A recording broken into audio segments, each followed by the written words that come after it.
இன்றைய நற்செய்தி, தேவரீர் சகலத்தையும் செய்ய வல்லவர், நீர் செய்ய நினைத்தது தடைபடாது. யோபு 42:2. ஆண்டவர் இயேசுவின் நாமத்தில் அன்பின் வாழ்த்துகள். யோபு தன் வாழ்க்கையில் எல்லாவற்றையும் இழந்தும் திடமான விசுவாசத்தோடு இந்த வசனத்தை அறிக்கையிடுகிறார். தேவரீர் சகலத்தையும் செய்ய வல்லவர் என்கிறார்.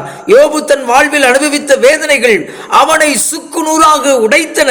ஆனால் உடைக்கப்பட்ட சூழ்நிலையிலும் நொறுக்கப்பட்ட சூழ்நிலையிலும் தேவனை விட்டு பின்வாங்காமல் உறுதியாய் ஆண்டவரை பிடித்துக் கொண்டவனாக, தேவரீர் நீர் அனைத்தையும் செய்ய வல்லவர் என்கிறார். பிரியமானவர்களே, உங்களுடைய வாழ்க்கையிலும் சில சமயங்களில் எதுவும் நடக்கவில்லை, காலங்கள் கடந்து போய்விட்டது, செபித்து பார்த்தேன், விடை கிடைக்கவில்லை, என் வாழ்க்கையில் மாற்றம் ஏற்படாதா என்று ஏங்கி தவிக்கும் உங்களுக்காகத்தான் ஆண்டவர் இந்த வார்த்தையை தருகிறார்.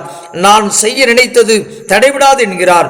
நம்மால் முடியாததுதான் தேவனால் எல்லாம் கூடும். யோபு சகலத்தையும் இழந்த போதும் அவர் சகலத்தையும் செய்ய வல்லவர் என்று திடமாய் விசுவாசித்தான். ஆம், ஆண்டவர் தம்முடைய பிள்ளைகளை பற்றி ஒரு திட்டம் வைத்திருக்கிறார். அந்த திட்டத்தை இந்த உலகத்தில் நாம் அனுபவிக்கும் பாடுகள், வேதனைகள், பிரச்சனைகளால் தடுத்து நிறுத்த முடியாது.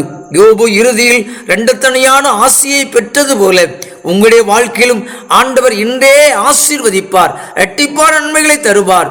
மே காட் பிளஸ் யூ. ஆமென்.